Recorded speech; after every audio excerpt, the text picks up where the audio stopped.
하나님 말씀 보겠습니다. 디모데후서 1장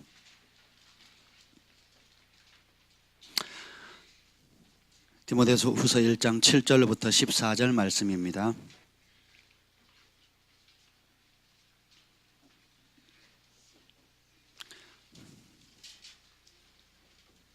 디모데후서 1장 7절부터 14절 말씀 우리 한 절씩 교독하시겠습니다. 하나님이 우리에게 주신 것은 두려워하는 마음이 아니요 오직 능력과 사랑과 절제하는 마음이니 그러므로 너는 내가 우리 주를 증언함과 또는 주를 위하여 갇힌 자 된 나를 부끄럽고 하지 말고 오직 하나님의 능력을 따라 복음과 함께 고난을 받으라. 하나님이 우리를 구원하사 거룩하신 소명으로 부르심은 우리의 행위대로 하심이 아니요 오직 자기의 뜻과 영원 전부터 그리스도 예수 안에서 우리에게 주신 은혜대로 하심이라. 이제는 우리 구주 그리스도 예수의 나타나심으로 말미암아 나타났으니 그는 사망을 패하시고 복음으로써 생명과 썩지 아니할 것을 드러내신지라. 내가 이 복음을 위하여 선포자와 사도와 교사로 세우심을 입었노라. 이로 말미암아 내가 또 이 고난을 받되 부끄러워하지 아니함은 내가 믿는 자를 내가 알고 또한 내가 의탁한 것을 그날까지 그가 능히 지키실 줄을 확신함이라. 너는 그리스도 예수 안에 있는 믿음과 사랑으로서 내게 들은 바 바른 말을 본받아 지키고 우리 안에 거하시는 성령으로 말미암아 내게 부탁한 아름다운 것을 지키라. 아멘. 성령 하나님 환영합니다. 이곳에 오시옵소서. 우리를 사로잡아 주시옵소서. 여호와 영이 나를 통해 말씀하시며 그 말씀이 내 혀에 있다는 그 다윗에게 부으신 은혜를 우리 모두에게 부어 주시옵소서. 오늘도 원근각처에서 주님 앞에 예배드리는 모든 하나님의 백성들 위해 성령님 직접 찾아가 주시고 말씀하시고 위로하시고 힘주시고 능력 주시옵소서. 오늘도 병상에서 회복 가운데 있는 우리 강명숙 자매님, 우리 어머니 주님의 긍휼과 사랑과 회복케 하는 놀라운 은혜가 급속해지도록 축복하여 주시옵소서. 그 가정 가운데 온전한 구원과 회복이 될 것을 축복합니다. 오늘도 주의 말씀을 사모하는 모든 심령들 위해 착하고 부드러운 마음 주셔서 이 말씀 듣고 30배, 60배, 100배 결실하여 주께 영광 돌리게 하여 주옵소서. 예수님의 이름으로 기도합니다. 아멘. 할렐루야. 우리 옆에 분들에게 오늘 새해 첫 주일인데 다시 한번 인사드립니다. 새해 복 많이 받으세요. 아멘. 하나님의 은혜 안에 강합시다. 아멘. 예. 감사합니다. 자, 지난 금요일 제가 그 디모데후서 말씀을 통해서 영원한 가치가 있는 세 가지 고난이라는 말씀을 전하고 있습니다. 그 금요일 날 다 전하려고 했는데 못해서 세 번에 걸쳐서 나눠서 해야 될 것 같아요. 그래서 첫 번째는 여러분 그 우리의 삶에 잠깐 일회용품으로 쓰는 것이 있고 또 영원한 가치가 있는 것이 있습니다. 근데 특별히 제가 오늘 디모데후서 말씀을 계속 이렇게 묵상하면서 발견한 세 가지 영원한 가치가 있는 고난이 도대체 뭘까? 그걸 한번 생각했으면 좋겠어요. 그래서 첫 번째가 마음을 지키기 위한 고난이라고 금요일 나눴죠. 예, 왜냐하면 이 마음을 지키지 못하면 다 무너집니다. 삶의 목적도 무너지고요. 내가 왜 사는지, 내가 왜 이 고생을 하는지, 내 인생의 방향은 뭔지, 내가 자식들 앞에 왜 이 고생을 하는지, 내가 왜 빨래를 하고 밥을 하고 일상의 소소한 일을 하는지 마음을 못 지키면 다 무너지는 겁니다. 근데 이것을 지킬 수 있는 방법이 뭐라고요? 2장 1절 한번 읽어보겠습니다. 2장 1절 이미 며칠 지나지 않았는데 까먹으시면 안 돼요. 시작. 내 아들아, 그러므로 너는 그리스도 예수 안에 있는 은혜 가운데서 강하고. 아멘. 예수님이 주신 은혜 안에서 강해지는 법을 배워가야 됩니다. 예. 그러지 않으면 자꾸 화살을 쏴요. 남편 때문에, 아내 때문에, 환경 때문에, 직장 때문에, 돈이 없어서, 건강이 또 그래서 그 원인을 자꾸 어떻게 해요? 다른 사람에게 쏩니다. 그러다 하다 안 되면 누구를 향해 쏩니까? 자기를 향해 쏘는 거거든요. 그래서 우울증이 오고 그럼 침대가 자기를 끌어당기면서 왜 사나? 죽자 이렇게 얘기를 하는 겁니다. 근데 감사한 것은 그런 절망의 상황 가운데 주님께서 내버려 두지 않으시고 찾아가 주시고 다시 일어날 수 있는 용기를 주신다는 겁니다. 그래서 우리 사람은 예수님께, 하나님께 사로잡힐 때만 행복해지도록 창조하셨어요. 한때 여러분 가운데 뭐 내가 좀 잘한다, 어느 분야에 성공을 했다, 이것은 내가 자긍심을 갖는다는 영역이 있을 겁니다. 어떤 사람은 내가 남부럽지 않은 명예를 얻은 사람도 있고, 어떤 사람은 남부럽지 않은 돈을 만져본 적도 있을 것입니다. 제 친구 아버님이 그 얘기를 하더라고요. 그 유교 동란 이후 굉장히 가난했을 때인데 누가 쌀을 줬대요. 쌀을 줘가지고 그냥 그때는 막 쌀이 막 남아 돌았대요. 그래서 쌀을 잘 쌓아뒀다가 했는데 갑자기 농사가 그 다음 해 농사가 흉년이 졌다네요. 그래가지고 그 쌓아놓은 쌀을 친척들한테 공짜로 받은 건데 그거를 이제 쌀값이 폭등을 했으니까 그걸 팔아가지고 매일 파는데 친구가 그 얘기를 하더라고. 아버지가 그 돈을 세는데 그때는 뭐 은행이나 넣기가 이렇게 불편했으니까 푸대자루 있죠. 마대자루, 푸대자루로 돈을 잔뜩 넣고 그거 세느라고 방바닥에서 돈이 막 흘러 넘친대요. 죄송합니다. 여러분 그런 경험 안 해보셨죠? 근데 그것이 그 가정의 행복을 결국 주지 못합니다. 시간이 지나면 잠깐은 기쁘고 또 잠깐은 그 재물로 인해 가지고 뭔가 혜택을 누리고 편리함은 있지만 그 편리함 뒤에 숨어져 있는 위험은 이루 말할 수가 없습니다. 그래서 하나님께서 우리에게 은혜를 깨닫게 해주시는 건 뭐냐면 너는 나 없이는 행복할 수 없다. 이걸 가르쳐 주시는 거예요. 명예를 얻던 돈을 얻던 또 나름 특정한 분의 지식을 쌓거나 남이 부러워할 만큼의 사회적인 명망을 얻는다 할지라도 하나님께서 우리 DNA 자체를 주님과 함께 할 때만 행복해지도록 창조하셨다라는 겁니다. 참 지혜로우신 것 같아요. 그래서 이 두 번째는 오늘 뭘 나누냐면 거룩한 부르심의 소명을 이루기 위한 고난입니다. 이 가운데 하나님께 부름받지 않은 사람은 하나도 없어요. 제가 어릴 때는 우리 그 목사님들이나 부흥사님들이나 기도 많이 하는 권사님이 사명자입니다. 그러면 그 말은 뭐예요? 이 사람은 대단한 사람이고 나머지는 찌꺼기들. 이 찌꺼기 같은 인생들. 그래서 강사님들이 오면 저보고 사명자다 이런 소리 많이 하셨어요. 그럼 나는 그렇지 알아주는 누가 날 좀 알아주는구나 이렇게 받아들여요. 나머지는 뭐예요? 찌끄레기들. 이 뭐라 그러죠? 무대. 나머지 사람들은 무대예요. 누구를 위한? 나를 위한 무대인 거예요. 그렇게 배웠어요. 그리고 지금도 많은 지도자들이 적지 않은 지도자들이 그렇게 가르치고 그렇게 생각합니다. 천만에요. 만만의 콩떡입니다. 그렇지 않아요. 여러분 자녀가 몇이 있습니까? 3명, 삼총사. 저는 5명입니다. 독수리 형제 지구는 우리가 지킵니다. 걱정 안 하셔도 돼요. 그러면 우리 사랑이를 위해서 사랑이는 사명자고 나머지는 찌끄레기들. 왜냐? 아침에 눈 뜨면 사랑이가 쪼르륵 달려와서 제 방에 와서 저를 꼭 안아줍니다. 거의 매일. 나머지 애기들은 아무도 안 해요. 심지어 저희 집사람도. 제가 본받으라 그랬어요. 본받으라고. 그러니까 나머지는 찌끄레기 같은 인생이고 나한테 잘 보이는 사랑이만 사명자인 거예요. 이럴 부모가 있어요? 없어요? 없습니다. 근데 우리는 하나님을 그렇게 바라보는 거예요. 오늘 디모데후서에 보면 큰 집에는 귀한 그릇, 금은으로 만드는 귀한 그릇이 있고 또 나무나 토기로 만들어진 천한 그릇이라고 우리는 번역되어 있잖아요. NLT 성경에는 참 재밌게 번역했어요. 뭐냐면 금은으로 만든 귀한 그릇은 특별한 날에 쓰임받는 그릇이고 그리고 나무와 그 다음에 토기로 만든 그릇은 일상의 매일의 삶 가운데 자주 쓰이는 그릇이라는 거예요. 근데 우리는 이걸 비교하거든요.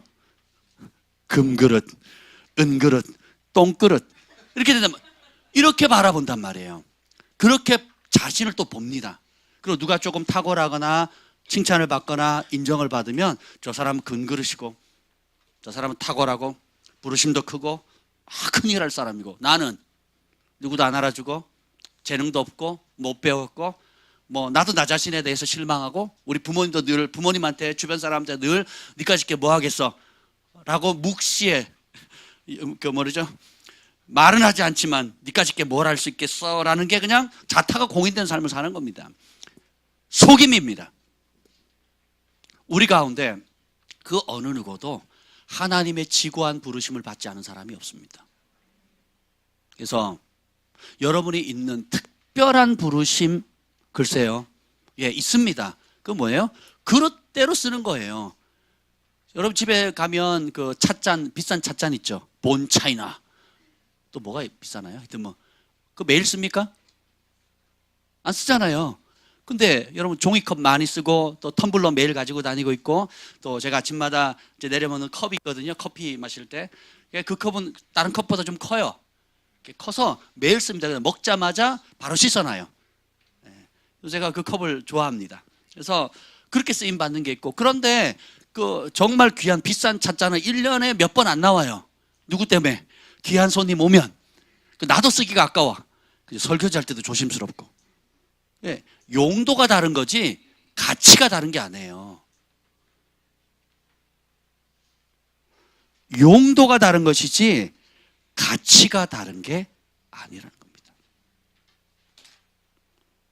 우리 주한이는 책 읽는 게 행복하대요. 그래서 책을 보면 쉽게 생각합니다. 우리 경환이는 운동하는 게 즐겁대요. 네, 우리 김 목사님은 중보하는 게 행복하대요. 아이들하고 같이 기도하고 아이들을 가르치고 하는 게 행복하대요. 각기 용도가 다른 겁니다. 예배하는 걸 즐거워하는 사람, 남을 도와주는 거, 남 밥 사주는 거, 커피 사주는 거, 이런 걸 좋아하는 사람이 있어요. 난 딴 건 못해도, 우리 주일날 보면 우리 자매님께서 그냥 제가 좋아하는 자몽티를 매주 지금 여러분도 많이 지금 얻어먹고 계시죠? 예, 아멘. 왜 이분만 하셔야 되느냐 말이에요.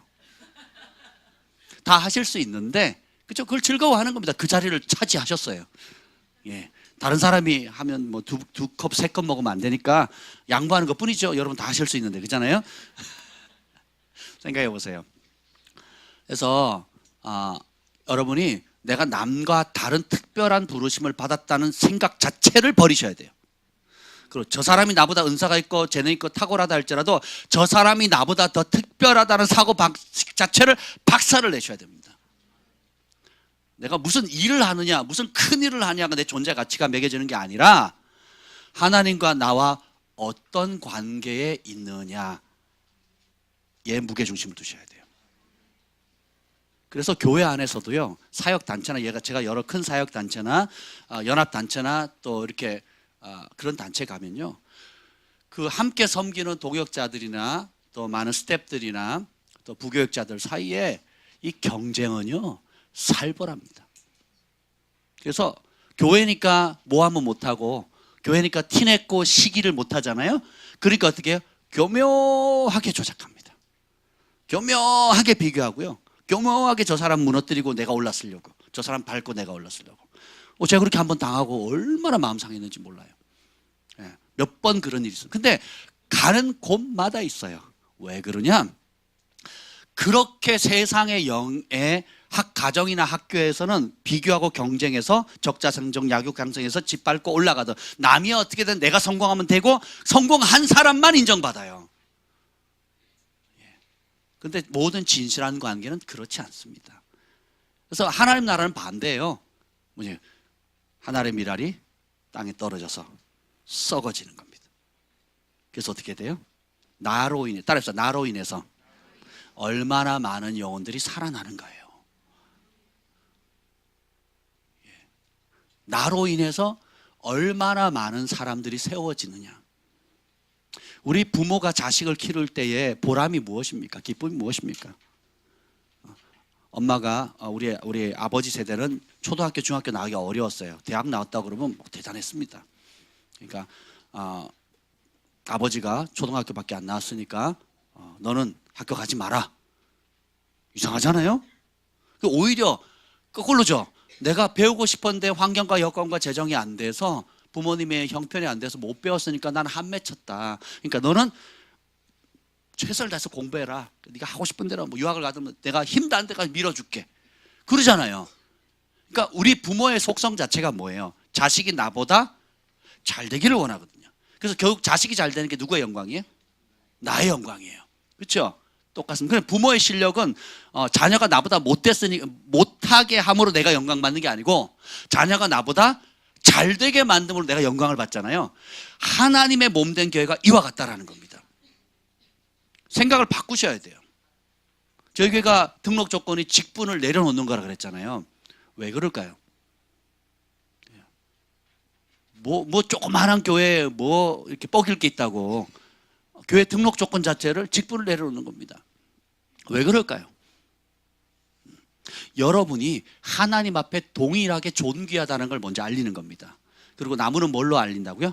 열매를 맺는 거예요. 그래서 빛은 아무리 감추려고 해도 감출 수가 없고 맛있는 음식점은 망할 수가 없어요.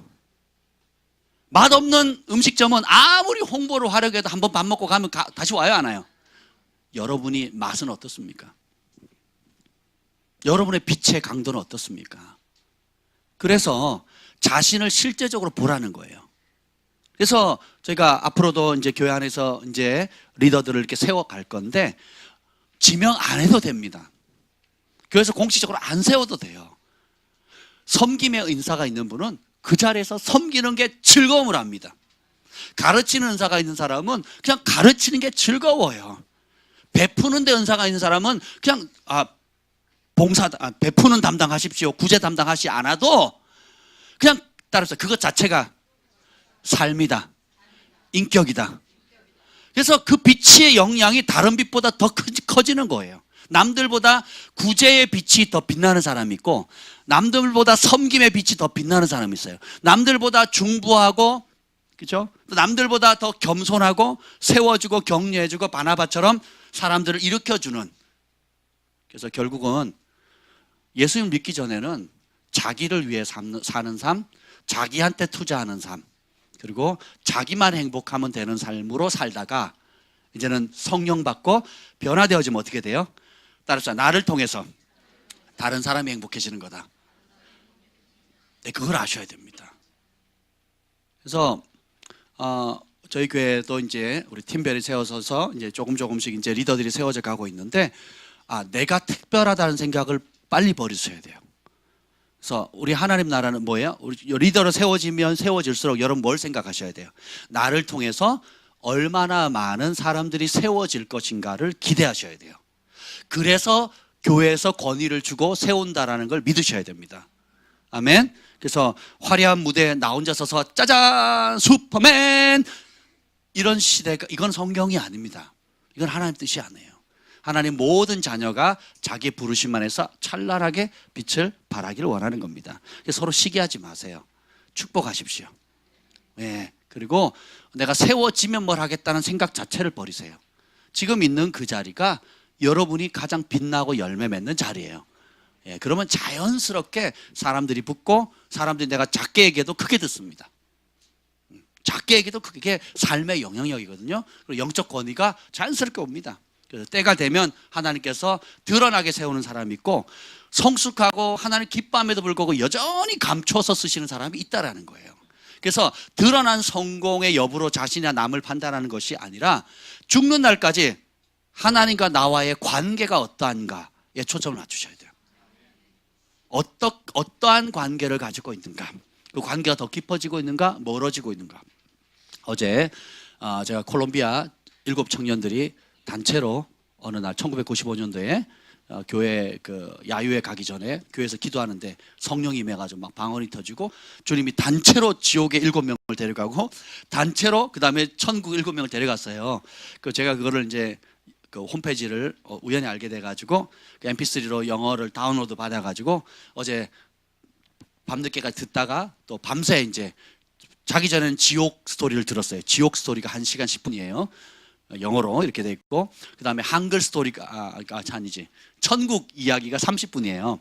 그래서 제가 막 김 목사님 들어오기 전까지는 막 지옥의 간증을 듣는데 막 가슴이 막 저며드는 거예요. 그러다가 잘 때 그러고 자면 안 되잖아요. 그 뭐 정말 지옥에 떨어질 것 같아요. 그래가지고 근데 이제 천국서를 듣는데 막 너무너무 좋더라고요. 근데 그 중에 하나가 이제 상징적으로 어떤 간증을 하는데 뭐라고 얘기를 하냐면 하나 예수님께서 꽃을 보여주시는데 다채로운 꽃들인데 어떤 꽃은 활짝 피고 어떤 꽃은 시들어가고 어떤 꽃은 시들었다가 다시 소생하고 어떤 꽃은 활짝 폈다가 다시 시들어가고 이런 다양한 형태. 주님 이게 뭡니까? 했더니 주님이 그렇게 가르쳐 주시는 거예요. 나의 자녀들이다. 나의 자녀들인데 이 나의 자녀들이 나와 가까이 지내면 꽃이 생기를 얻고 만개하듯이 그러면서 그 아름다움의 빛을 발산하는데 나의 자녀들이 나와 멀어지고 나의 관계가 멀어지게 되면 이렇게 시들어진단다. 그래서 이 생명의 모습으로 비유해 주는데 참 여러분 너무 아름답지 않습니까? 막 굉장히 그 뭐라 할까 우리 주님은 정말 지혜로우신 것 같아요. 그렇죠? 그래서 그게 한글로도 다 번역이 돼 있습니다. PDF로도 있고 한글 워드 파일로 다 돼 있는데요. 여러분 기회 되시면 치시면 됩니다. 그 7명의 콜롬비아 청년들의 천국 지옥 간증이라고 치면 나와요. 이미 제가 예전에 소개한 적도 있는데 그래서 오늘 두 번째로 중요한 것은 소명 하늘의 거룩한 부르심을 이루기 위한 고난입니다. 그래서 여러분이 제가 결혼을 해보고 같이 살아가고 사람을 겪어보니까 왜 특별히 제가 다른 사람들과 저와 다른 점이 있다는 걸 알았어요. 예, 그게 뭐냐면 고난을 싫어한다는 거예요. 사람들이 고난을 싫어해요. 저는 그게 너무 이상해요. 저한테는. 왜냐? 너무 처절한 환경 속에서 제가 자랐기 때문에 어릴 때부터 이사도 많이 다니고 그리고 자연과 더불어서 놀이터가 자연이었고 방학 때는 아침에 나가면 점심 저녁 해 떨어질 때까지 밖에서 먹고 마시고 뭐 그걸 다 했어야 됐어요. 뭐 집에서 밥을 안 줘서 그런 게 아니라 그냥 자연과 더불어서 살다 보니까 배고프면 가을에 옥수수 있으면 옥수수 밭에 옥수수 따가지고 쓰레기장에서 후라이팬 주워가지고 불 피워가지고 끓여가지고 옥수수 먹고 그래도 배고프면 이제 가재 잡아가지고 가재 구워서 먹고 또 뭐 머루다래 또 고구마 캐서 먹고 또 설이라는 이름으로 뭐 수박도 훔쳐 먹고 옆집 딸기도 훔쳐 먹고 예 그리고 물고기 잡고 뭐 이러고 살았단 말이에요. 그리고 그 교회를 다니면서 제가 또 다니기 전에 운동을 하면서 많이 두들겨 맞고 또 훈련을 많이 받았고 그리고 예수 믿으면서 그 장손이 제사 지내지 않는다 그래서 굉장히 많은 핍박을 당했습니다. 그리고 그 이외에도 여러 가지 학교에서도 다른 거 아니에요. 예수님 믿기 때문에 신앙 때문에 오는 충돌, 세상과의 충돌 때문에 많은 고난과 시련들이 있었어요. 그래서 저는 이게 성경을 예수님 말씀을 읽을 때 의인은 고난이 많고 복음과 함께 고난 받으라 하는 말을 그냥 환경적으로 그냥 자연스럽게 받아들였어요. 근데 결혼을 해보니까 손에 물 안 묻히고 자란 여인들이 많더라고요. 뭐 우리 집 얘기는 아니에요. 세탁기 버튼 한번 안 눌러봤다고 그렇게 살아온 정말 금이야 오기야 곱게 키운 아낙네들이 참 많아요. 제발 그딴 식으로 키우지 마세요. 얼마나 힘든지 몰라. 결혼한 다음에 본인도 힘들고 남도 힘들고 그 사회 적응률 제로. 근데 여러분 생각을 바꾸셔야 돼요. 고난이라고 쓰고 영광이라고 읽으셔야 돼요. 고난이 영광이고 영광이 고난이에요. 이해가 되세요? 그래서 제가 전에도 말씀드렸죠. 고난에 대한 고난은 나쁜 것 이렇게 생각하시면 안 돼요. 예수님을 위한 고난은 최고의 가치가 있는 것이라고 오늘 이 시간부터 뼈에 새기세요. 따라서 고난은 귀한 것이다. 네, 어렵습니다. 네, 힘듭니다. 네, 피하고 싶어요. 그런데 최고의 가치가 있는 겁니다. 여러분 그 엮기를 왜 들어요? 힘든데 땀 뻘뻘 흘리면서. 우리 정현 형제가 제가 이렇게 엮기 드는 법 가르쳐 달라 했더니 제가 이렇게 하면 됩니다 하는데 난 미치겠더라고요. 뭐 최고의 무게를 가지고 뭐 한 다음에 하나씩 빼가면서 하는 거래요. 그래서 그렇게 말 1시간 해야 되겠네요. 그렇죠. 땀 다 젖습니다. 저는 지금 처음에 5개로 시작해가지고 지금 15개 하거든요. 30kg인가 40kg인가 그걸 15개를 합니다. 그것도 힘들어요. 그거 하는데 한 3분도 안 걸리거든요. 하루에 한 번 합니다. 근데 되게 힘들어요. 2번 하고 싶죠. 2번 하려면 막 팔이 막 부들부들 떨립니다. 근데 이거를 막 근데 그렇게 하는 이유가 뭐예요? 그 이제 근력과 어떤 체형의 변화라든지 자기가 원하는 목표를 달성하는 그것 때문에 우리 집에 둘째 아들은 팔굽혀펴기 기본 300개입니다. 매일 300개, 400개 기본적으로 합니다. 몸이 얼마나 좋은지 몰라요. 그리고 사진을 2장 찍습니다. 자기 사진, 제 사진. 그리고 유튜브에 올리겠다, 페이스북에 올리겠다고 막 협박합니다. 용돈 올려달라, 막 이렇게. 안 돼! 막 이러고. 돈을 벌려거든요. 남들보다 더 일찍 일어나야 되고요. 몸을 아름답게 만들려고 해도 다이어트 해야 되고, 운동해야 되고, 절제해야 됩니다. 진짜 자기가 원하는 가치 있다고 생각하는 무언가를 얻으려고 하면 좋은 성적을 얻으려고 해도 남들보다 열심히 공부를 해야 되고요. 그렇죠? 그러면 기꺼이 대가를 지불하잖아요. 그렇죠? 또 직장 생활하거나 사회생활 하면 그 월급 받으려고 혹은 사업을 따내려고 남이 갑질하는 거 다 참고 그러잖아요. 그래서 결국 내가 원하는 것을 못 참으면 어떻게 돼요? 못 참으면 얻어요, 못 얻어요? 못 얻는 겁니다. 그래서 제가 전에 말씀드린 예수님 믿으면 고난이죠. 그죠? 그럼 예수 믿을 때 오는 고난이 있고, 그럼 예수님 안 믿고 지 마음대로 자기가 하고 싶은 대로 사는 사람 고난이 있어요, 없어요? 예수님 안 믿으면 내 마음대로 하니까 행복하고 문제 없고 그냥 편안하고 편리합니까? 자, 예수님 믿을 때 따라오는 말씀에 순종하고 거룩하게 살려고 할 때 오는 고난이 클까요? 아니면 예수님 안 믿고 내 마음대로 죄악 가운데 살다가 오는 고난이 클까요? 어느 게 더 고통스러울까요? 내 마음대로 살면 더 고통이에요. 그러니까 여러분들이 생각을 교회 다녀서 힘들다, 신앙생활에서 힘들다, 말씀에 순종하기 힘들다는 생각 자체를 박살 내셔야 돼요. 그럼 그렇게 하지 마세요. 교회 안 다니고 내 마음대로 살고 죄 가운데 살고 관계 미워하고 인색하고 자기 이기적으로 살고 무정하고 원통함을 풀지 않고 내 마음대로 살면 그 고통이 작아요, 커요? 헤아릴 수 없는 겁니다. 근데 주님이 건져줬더니, 물에 빠진 사람 건져줬더니 뭐래요? 지갑 내놓으래요. 출애굽시켜서 홍해 받아서 해놨더니 우리를 죽이려고 여기까지 데려왔냐고! 애굽으로 돌아가자. 지금 우리도 똑같이 그런 사고를 하는 경우가 많다는 겁니다. 오늘로부터 종지부 찍으셔야 돼요. 안 믿을 때 오는 고난이 더 크다니까요. 내 마음대로 살 때 오는 고난이 더 커요. 하나님 말씀의 법을 떠나서 온전한 11주 안 하고 돈의 욕심에 사로잡혀가지고 안식일 쉬지도 않고 내 욕심대로 조금 더 벌려고 막 아웅다웅 해봤더니 돈은 어쩌다 벌어요. 벌어도 어떻게 못 망가져. 치명적인 병에 걸려. 그 돈 번 돈 가지고 어떻게 다 병원비로 써요. 그래도 못 고쳐. 비일비재합니다. 그리고 자식도 망가지고. 그것 때문에 자식들한테 뭘 해요? 하나님 의지하지 말고 뭘 의지하라는 거예요? 돈 의지하라는 거예요. 네 욕심 따라 살라는 거예요. 그런 악한 믿음을, 거릇된 불신을 삶으로 자식들에게 유업을 넘겨주는 겁니다. 그리고 뒷수습 안 돼가지고 목사님 기도해 주세요. 그게 기도로 되냐고요. 기도로 되면 제가 다 해드리겠습니다. 삶에 10년, 20년, 30년, 40년, 50년 쩔어가지고 몸에 하나님을 떠나서 내 고집대로 살고 내 욕심대로 사는 게 쩔어 있는 것이 어떻게 한 번의 기도로 바뀌냐고요. 안 바뀐다는 겁니다. 그래서 어떻게 해요? 이 율법책을 주야로 묵상하면서 하루하루 순종하는 그 기쁨을 알려드린 거예요. 그래서 자녀들에게 오히려 부모가 내가 주의 거룩한 날을 지키기 위해서 손해보는 걸 보여주는 거예요.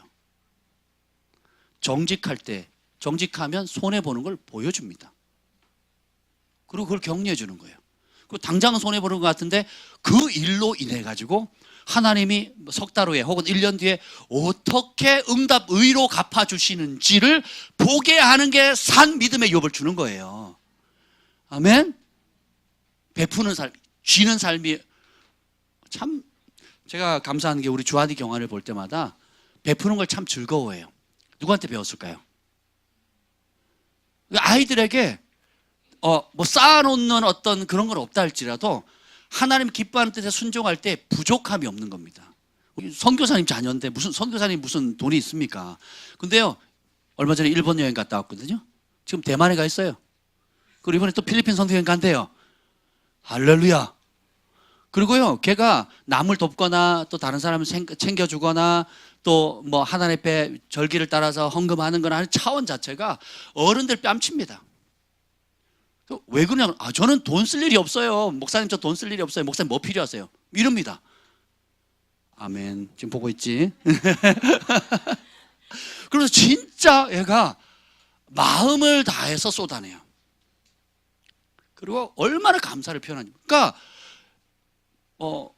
이번에도 이렇게 그 아버님이 연락이 왔어요. 얘가 학교를 가는데, 한동대에 합격을 했는데 등록비나 학교사비나 또 뭐 그 이전에 미리 친구들하고 뭐 잡아놓으면 이런 거 보면 너무너무 부담스럽다고 그러시더라고요. 근데 생각을 해보세요. 그래서 제가 그랬어요. 이 아이가 이제는 스스로 하나님 앞에 무릎 꿇고 기도해서 공급받는 훈련을 받을 때가 됐습니다. 부모님 손 떼시고 스스로 노가다 하거나 일해서 하나님께 구해서 받는, 그리고 이 아이는 은총을 받는 아이이기 때문에 하나님께 무릎 꿇으면 주님께서 응답하십니다. 그래서 하나님 앞에 아이가 스스로 공급받는 법들을 훈련받을 수 있도록 그냥 뒷짐지고 계세요. 제가 그랬어요. 그리고 교회가 돕겠습니다. 함께 중보하겠습니다. 그리고 본인이 노력할 거 노력하고 기도할 거 기록해서 그렇게 하라는 거죠. 근데 이 아이가 하나님을 경외하는 법을, 믿음의 유업을 부모님께 받으니까 그대로 또 실천을 하는 겁니다. 그러면 따라서 하나님은 살아계시다. 그래서 겨자씨 하나 믿음만 있어도 주님이 응답하시는데 주님의 은총의 손이 떠나질 않는 거예요. 그래서 이것이 단순히 한번 교회에 와서 예배 한번 드렸다고 되는 것이 아니고 그 받은 말씀을 가지고 매일의 삶 가운데 작은 것부터 살아내는 거예요. 살아내는 훈련. 그래서 이런 모든 말씀에 순종하는 것을 혼자 집에서 안 됩니다. 그래서 어디서 말씀에 순종하는, 순종해서 열매 맺는 장이 어디입니까? 여러분의 가정과 직장과 학교예요. 가장 많이 시간 보내는 곳 교회입니다. 그래서 교회에 와 보면 별의별 사람들이 다 있거든요. 여러분이 저를 통해서 은혜를 받지만 저도 여러분을 통해서 은혜를 받습니다. 그리고 여러분이 가끔 저를 통해서 또 시험이 들 때가 있을 거예요. 저도 여러분을 통해서 자주 시험에 듭니다. 왜 그러냐? 제가 충성된 분들도 이제 나중에 친해져서 이제 제가 보기엔 막 성숙하고 막 이제 야 대단하다, 뭐 정말 순한 양과 같이 지금까지 잘 따라오신 분이 있어요. 나중에 이제 개인적으로 얘기를 해보면요, 그때요 목사님 이런 말씀을 강단에서 하셨는데 그 말씀 때문에 죽을 뻔했다고. 시험 들어가서 죽을 뻔했다. 교회를 옮겨야 되나 딴 데로 가야 되나 막 그럴 뻔했다고. 근데 왜 내색을 안 하셨어요? 그랬더니 그냥 아팠지만 주님 주신 말씀이 있어가지고 제가 버텼습니다. 기도했습니다. 막 이런 얘기를 자주 하시거든요. 네. 그러면 저는 또 어떻습니까? 또 여러분이 이제 여러분은 한 마디씩 하는 거지만 저는 수백 마디를 듣습니다. 그러면 그걸 영적으로 진단을 해서 어떻게 해결책을 주고 어떤 방향으로 격리해서 어떻게 돌파할 건지에 대해서 막 김 목사님하고 저하고 또 정 목사님, 한나 사모님하고 막 팽팽 돌아갑니다. 그러면 이게 저를 단련시키는 거예요.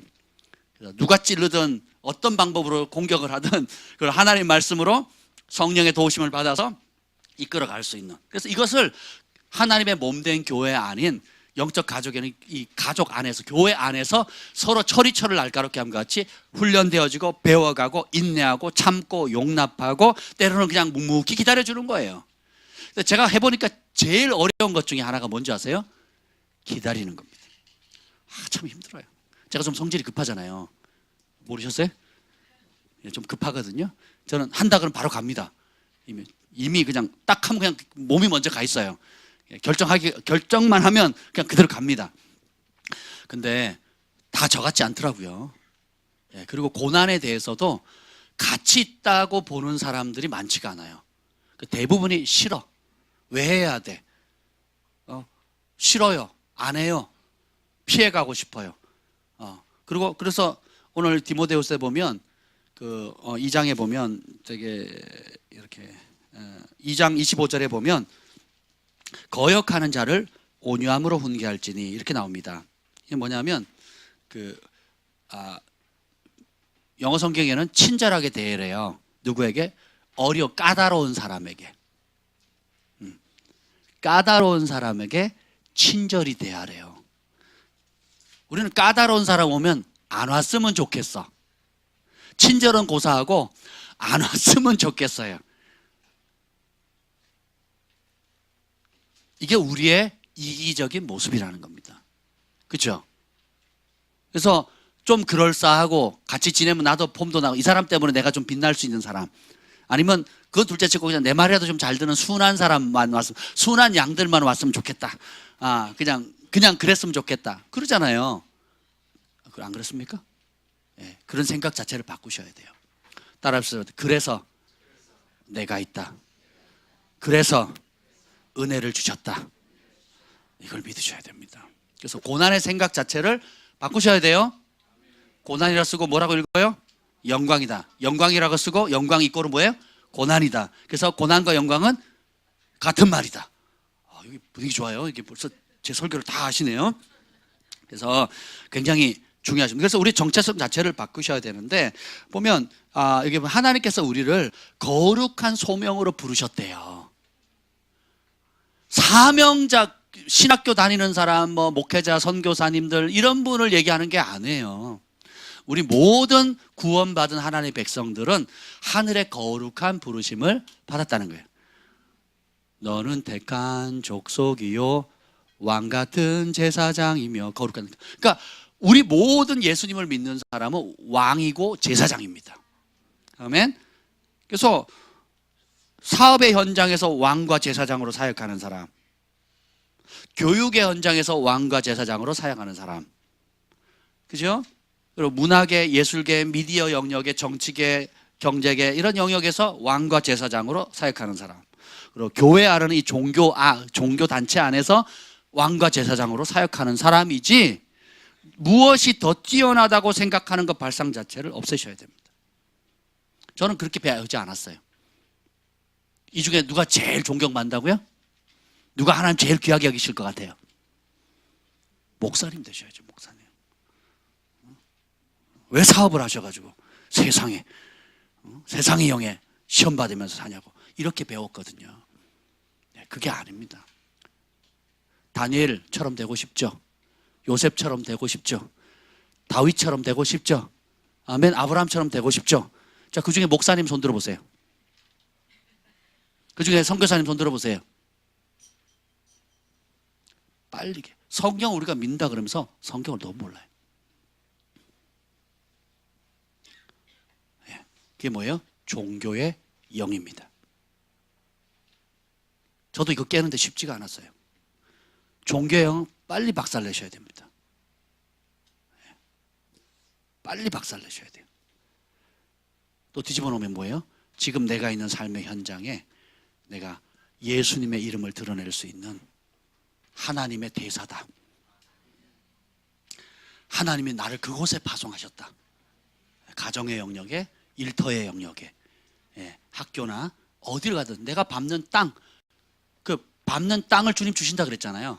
그러면 내가 지금 매일 출근하고 매일 시간 보내고 매일 하는 그 자리가 주님의 영광을 나타내도록 하나님이 나를 파송한 자리예요. 이게 굉장히 중요합니다. 그래서 천국에 가보면 주님이 상 주시다는 많은 신뢰할 수 있는 하나님의 사람들이 주님의 입신하거나 해서 천국에 갔을 때 주님이 상 주시는 것을 보세요. 주님 골고루 주시는데 특별히 칭찬 많이 하는 사람들 가운데 목회자가 드뭅니다. 그리고 목회자들 주로 어디 가 있어요? 지옥에 가 있다는 얘기를 많이 들어요. 진리를 알고도 순종하지 않거나, 그걸 알고 다른 삶을 살거나, 혹은 진리를 잘못 가르쳐서 자기만 지옥 자식이 아니라 하나님 맡겨진 양까지 배나 지옥 자식으로 만들어 버리거든요. 예수님을 죽였던 사람이 목회자입니다. 오늘날로 따지면 제일 앞장섰던 사람이 목회자입니다. 지금도 똑같아요. 하나님의 성령이 역사하고 진리를 전파하면 제일 먼저 달겨드는 게 누굽니까? 교회입니다. 교회. 목회자들이에요. 기득권 세력들. 감사하게도 우리나라 곳곳에 정말 진리를 사랑하고 하나님의 말씀을 영혼을 사랑해서 거룩의 길, 생명의 길을 가는 데 목숨을 건 하나님의 종들이 참 많습니다. 그래서 우리나라가 보세요. 적어도 100만이 매일 새벽을 기도합니다. 매일 새벽 예배를 적어도 100만이 합니다. 이런 나라가 없어요. 이런 나라가. 그리고 매일 산에선 산기도가 이루어져요. 근데 우리의 정체성 자체를 바꾸셔야 돼요. 이게 뭐냐면 2장 3절 4절 읽게 보세요. 3절 4절 함께 읽겠습니다. 시작. 너는 그리스도 예수의 좋은 병사로 나와 함께 고난을 받으라. 병사로 복무하는 자는 자기 생활에 얽매이는 자가 하나도 없나니 이는 병사로 모집한 자를 기쁘게 하려 함이라. 제가 만약에 유언을 하거나 마지막으로 여러분에게 설교를 한다 그러면 이렇게 설교하겠어요. 너는 그리스도 예수의 좋은 병사로 함께 나와 함께 축복을 받아라.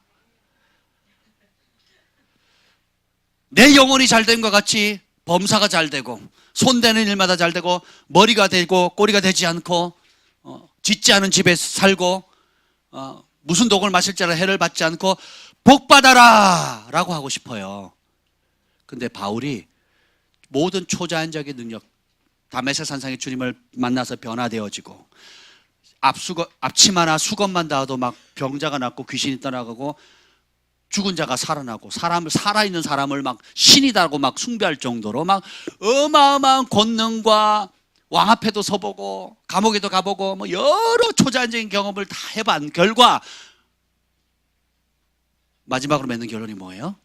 그리스도의 좋은 군사로 뭐 하래요? 축복을 받으라가 아닙니다. 왜 그럴까요? 주님 앞에 딱 서려고 보니까 진짜 축복이 뭐예요? 무엇을 위해서?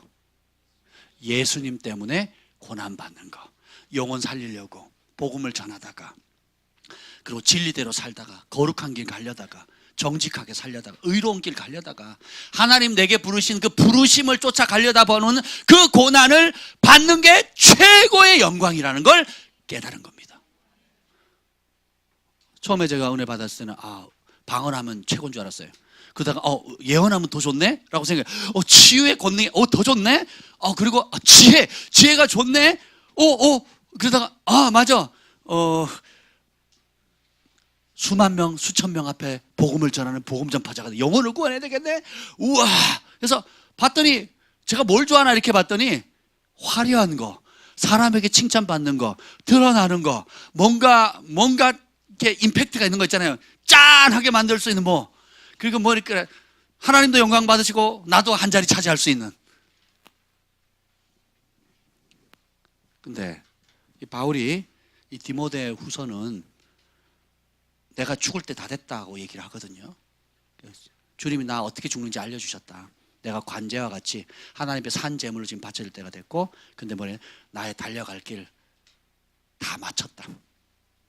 그리고 이걸 잘 마무리했다. 믿음의 연기 잘 맞아. 믿음의 선한 싸움을 잘 싸웠다 하는 마지막까지 승리한 사람이 인생을 돌아보면서 하나님의 백성에게, 영적인 자녀에게 주어는 정말 보석 같은 진리예요.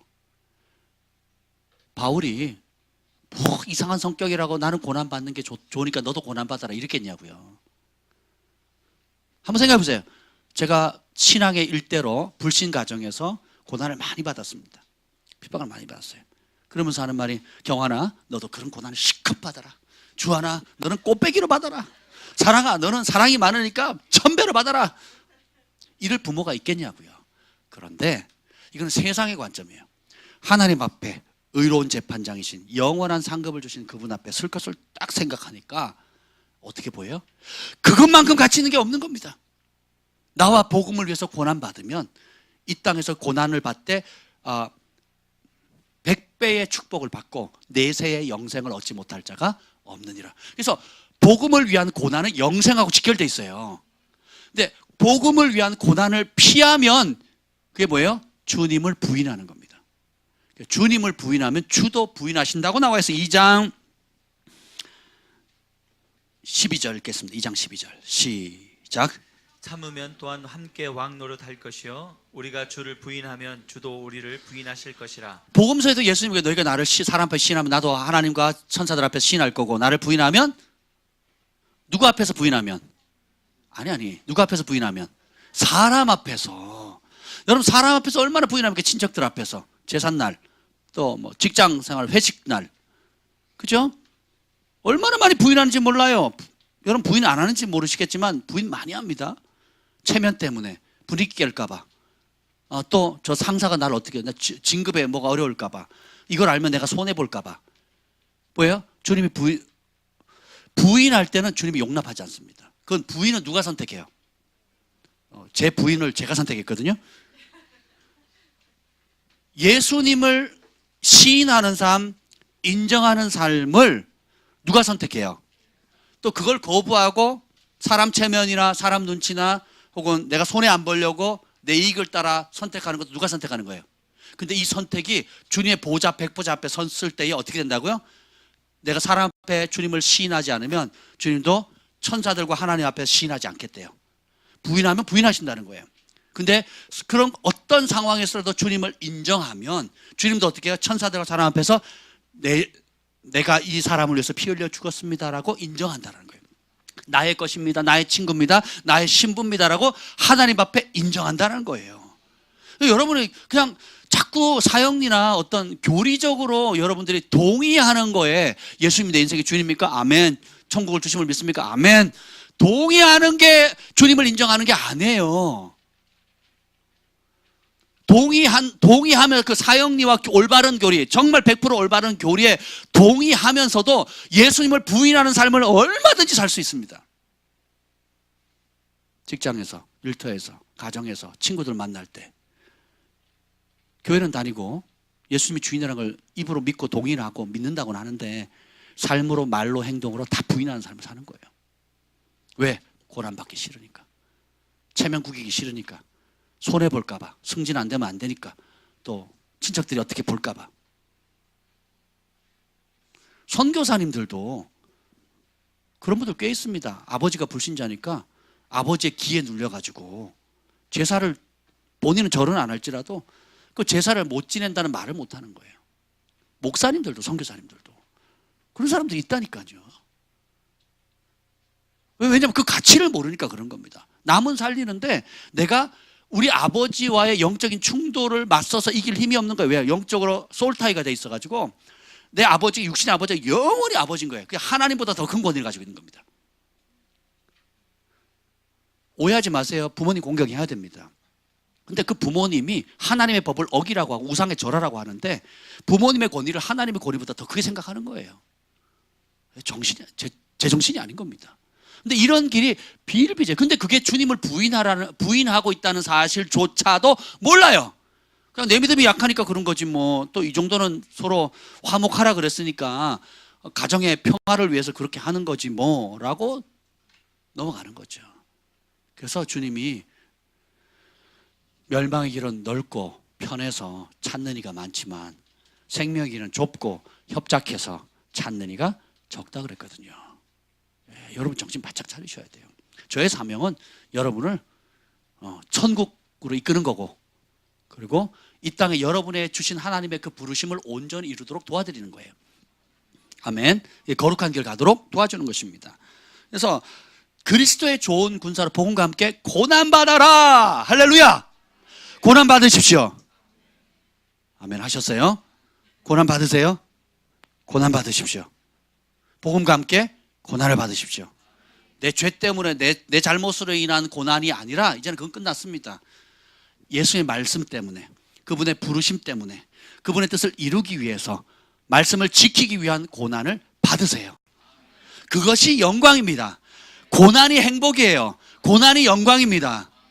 고난이 주님을 기쁘시게 하는 거예요. 아멘. 그럼 담대함이 오는 겁니다. 그래서 나는 그리스도 예수의 좋은 군사다. 왜 하필이면 군사라 그랬을까요? 여기 보면 영어로 보면 그러니까 민간인과 다르다 그렇게 나와 있어요. 민간인. 그러니까 군인과 민간인은 생각 자체가 틀리죠. 예. 그래서 삶의 태도 자체가 틀립니다. 군인 정신 그러잖아요. 저희 조기축구에 해병대 출신이 있어요. 진짜 의리가 있어요. 저보고 철수 형님 그러거든요. 다른 사람은 목사님 그러는데 저보고 철수 형님 그래요. 그럼 얼마나 깍듯하는지 몰라요. 인사 90도로 하고요. 굉장히 깍듯하게 대합니다. 근데 자기가 해병대 출신한 거에 대한 자부심이 굉장히 커요. 그리고 한변 해병, 영원한 해병, 귀신 잡는 해병 뭐 이러면서 되게 좋아합니다. 굉장히 깍듯해요. 그리고 다른 사람한테도 깍듯하고. 그래서 군대를 전역한 지가 꽤 됐는데도 불구하고 십몇 년이 지났는데도 불구하고 이 어떤 그 해병대 정신이 딱 배어 있는 거예요. 그래서 그것이 사람을 굉장히 유쾌하게 합니다. 그래서 사랑을 많이 받아요. 그러니까 실수해도 다 덮어져요. 왜냐하면 이쁜 짓 많이 하니까, 깍듯하게 대하니까. 근데 우리가 민간인 사고방식, 주님을 거듭나기 전에 이전에 편하게 생각했던 그 어떤 쩔어 있었던 세상의 방식들 빨리 버리셔야 돼요. 그러니까 태도 자체를 바꾸는 겁니다. 내가 깡패라 그러면 무슨 말 하겠어요? 깡패 같은 말 하겠죠. 그죠? 내가 경찰이다 그러면 경찰 같은 사고를 받겠죠. 그러니까 깡패는 죄를 즐거워하겠죠. 경찰은 죄인을 잡거나 죄를 막겠죠. 그죠? 내가 민간인이라고 생각하면 보호받아야겠다고 생각하겠죠. 사랑받아야겠다, 대접받아야겠다. 왜 이런 권리를 안 해주냐고 권리를 요구하겠죠. 그래서 내가 군사다라고 얘기를 하면 초점이 어디 있어요? 나를 부르신 분, 나에게 명령 주시는 분, 나를 귀하게 여기셔 여기까지 부르신 그분을 향해서 초점을 맞추는 거예요. 완전히 달라집니다. 오늘 여기 보시면 1장 9절 읽겠습니다. 1장 9절 1장 9절 시작. 하나님이 우리를 구원하사 거룩하신 소명으로 부르심은 우리의 행위대로 하심이 아니요 오직 자기의 뜻과 영원 전부터 그리스도 예수 안에서 우리에게 주신 은혜대로 하심이라. 하나님이 우리를 불러서 사명 주신 이유는, 제가 처음엔 그랬어요. 뭐 내가 그래도 남들보다 좀 착하니까, 좀 마음이 이쁘니까 좀 그렇게 생겼잖아요. 그죠? 알아봤어요, 여러분. 박자가 늦었어, 박자가. 이미 박자가 타이밍이 늦었어요, 여러분. 진심이 안 느껴져. 저는 제 속으로 그렇게 생각했어요. 그래서 같은 내 친구가 갔는데 제가 제일 먼저 방언받고요, 또 제일 먼저 학생회장 되고요, 또 뭐 찬송가를 딱 들으면요 다 외워지는 거예요. 성경도 그냥 읽으면요 어디에 뭐가 있는지 다 기억나는 겁니다. 제 아내가 저를 처음 만났는데 성경 박사라 그랬거든요. 찬송가 뭐 몇 절 부르면 제가 몇 장에 몇 절에 어디쯤이라고 얘기를 했거든요. 제가 영어 성경 읽은 다음에 이 은사가 사라졌는데, 진짜 영어 성경 읽기 전에는 한글로 어디에 뭐가 있다는 걸 그냥 알아서 찾아줬거든요. 그러니까 제가 생각하기에 내가 남들보다 착하고 성실하고 열심히 있고 또 뭐가 있으니까 주님이 나한테 이런 걸 주신 거지 라고, 나도 모르는 자기의, 그리고 비교를 하는 건 결국 열등감이거든요. 남과 비교하거나 멸시하거나 우러러보는 건 열등감입니다. 뿌리가. 예. 그래서 나중에 이 말씀을 읽다가 충격받은 거죠. 내가 잘나서 뽑은 게 아니시구나. 오늘 이 방문해 본 뭐예요? 뭐라고 나왔습니까? 영원 전부터. 자, 우리의 행위대로, 우리가 뭘 잘해서가 아니라, 우리가 남들보다 뭐가 어때서가 아니라, 행위대로 함이 아니라 오직 하나님의 뜻과 영원 전부터 예수 안에 우리에게 주신 하나님의 은혜대로 하신 거예요. 자랑할 게 있다 없다? 없다는 거에서 하나님 나 같은 사람 불렀으면 다른 사람도 불렀을 수 있다는 거예요. 타다만 부지기행 같은 삶이라 할지라도 주님의 손에 붙들리면 모세 지팡이처럼 쓰임받는 겁니다. 아멘. 그래서 비교하거나 열등감에 빠지거나 우월감에 빠지지 마십시오. 그냥 옆에 분에게 계세요. 당신 존재 자체로 귀합니다. 있는 모습 그대로 귀합니다. 아멘. 네, 그걸 하셔야 돼요. 네. 그래서 태도를 바꾸셔야, 하늘의 정체성을 가지셔야 돼요. 군인은 절제되어 있고 단련되어 있는데 적극적이고 공격적입니다. 그래서 그리고 이제 두 번째로 얘기하는 게 이제 선수잖아요. 선수, 운동선수. 이 운동선수에 대해서 뭐라고 얘기하냐면 5절 읽어봅시다. 5절 2장 5절입니다. 시작. 경계하는 자가 법대로 경계하지 아니하면 승리자의 관을 얻지 못할 것이며. 첫 번째는 군인으로서의 정체성으로 바꾸는 겁니다. 복음의 군인, 군사다. 그래서 내 인간적인 거, 옛날 습성에 빠져있던 인간적인 어떤 요구, 또 기대치, 이런 거 빨리 정리하셔야 돼요. 나는 예수님의 군사다. 예수님의 정의 특수부대다. 이렇게 생각하셔야 돼요. 그분 위해 살고 그분을 위해 죽고 그분과 함께 산다. 이 정체성을 잡으셔야 되고, 두 번째는 뭐냐면 이 경기하는 자가 뭐냐면 법대로 하는 거거든요.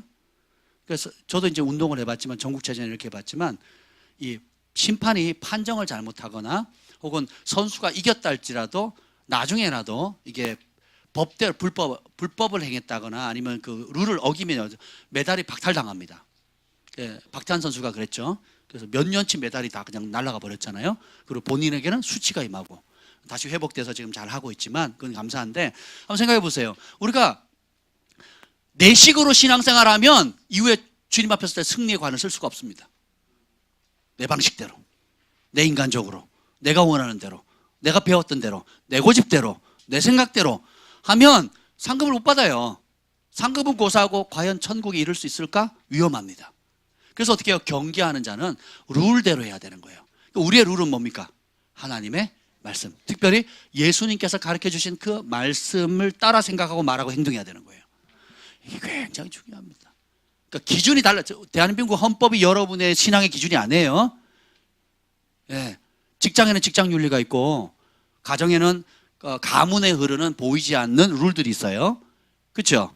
그럼 세상에 여러분 어딜 가도 그 나름대로 룰들이 있는데 그 룰이 귀한 것도 있고 하나님의 말씀과 일치되는 것도 있고 일치되지 않는 것도 있습니다. 어찌됐든 간에 잘 분별해서 그 법보다 더 높은 법이 뭐예요? 하나님의 법이에요. 여러분이 무엇을 따라 상을 받습니까? 하나님의 말씀의 법 따라 상을 받으니까 그게 무엇인지 항상 물어봐야 돼요. 그리고 거기에 초점을 맞춰서 말하고 행동하고 행동해야 됩니다. 그러면 승리의 면류관을 쓰게 되는 거예요.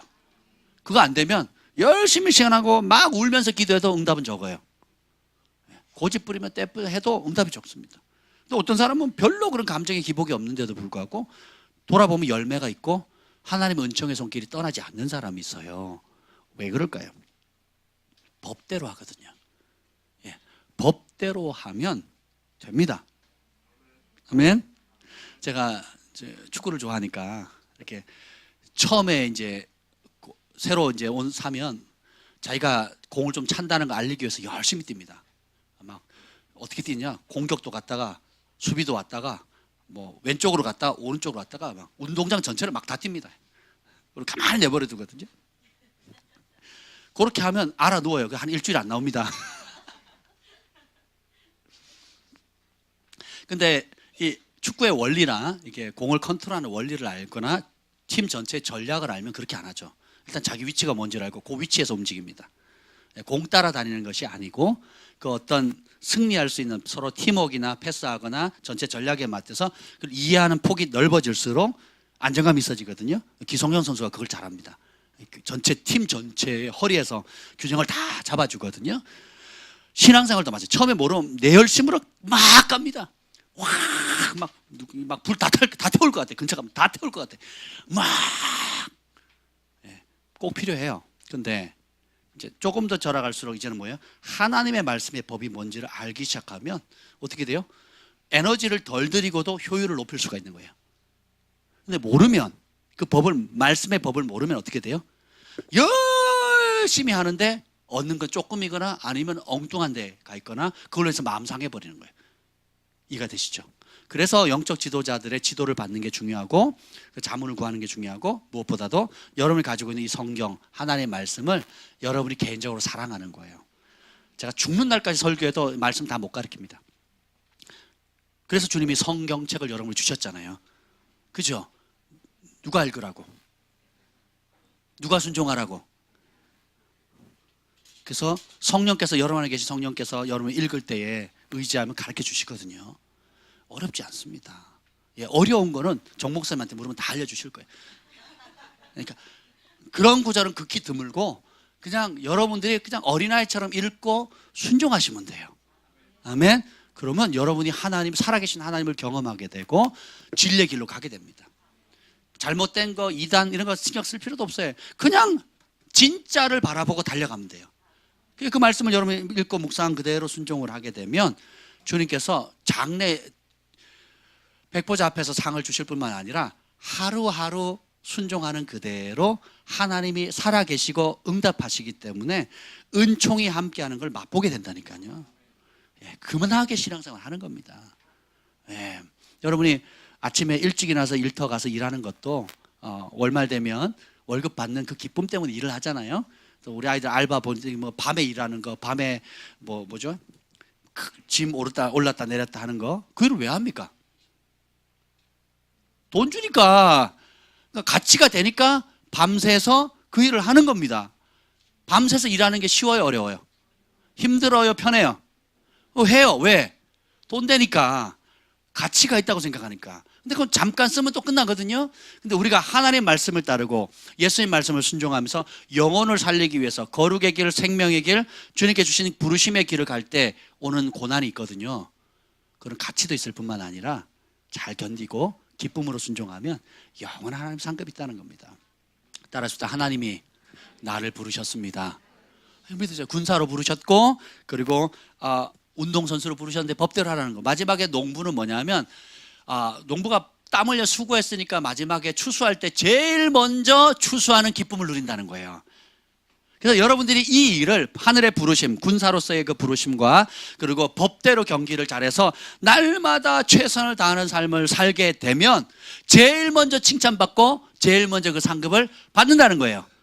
영원한 나라에서 뿐만 아니라 오늘도, 오늘뿐만 아니라 영원한 나라에서 받는다는 거예요. 그래서 2장 15절 읽겠습니다. 2장 15절 읽겠습니다. 시작. 너는 진리의 말씀을 옳게 분별하며 부끄러울 것이 없는 일꾼으로 인정된 자로 자신을 하나님 앞에 드리기를 힘쓰라. 아멘. 자신을 하나님 앞에 부끄럼 없이 드리기를 힘써라. 누가? 신앙생활은 뒷짐지고 하는 게 아닙니다. 수동적으로 하는 게 아니에요. 믿음 생활, 말씀에 순종하는 거 목사님 안 가르쳐 줬는데요. 우리 목사님 신방 안 했는데요. 신앙생활을 목회자에게 의지하는 사람들이 꽤 많습니다. 자기의 영적 나태함과 게으름을 목회자에게 의지하는 사람 굉장히, 그러니까 대부분 교회가 기저귀 갈아주고 있거든요. 기저귀 보면 더 유약하게 만들어. 네가 뭘 할 수 있어? 잠깐 다 컸는데 네가 뭘 할 수 있어? 내가 기저귀 갈아줄게. 내가 밥 줄게. 손대 내가 해줄게. 다 마마보이로 만들어 버리는 거예요. 왜 그렇습니까? 말씀이 뭔지를 모르는 거예요. 오늘 하나님의 말씀, 제가 전에도 여러 번 말씀 전했지만 하나님이 기뻐하시는 뜻이 뭔지를 찾아서 그것을 이루어 드리기를 뭐예요? 힘쓰라 그랬거든요. 그 힘쓰는 건 하나님이나 천사가 대신해 줄 수 없어요. 목사님이 대신해 줄 수 누가 해야 돼요?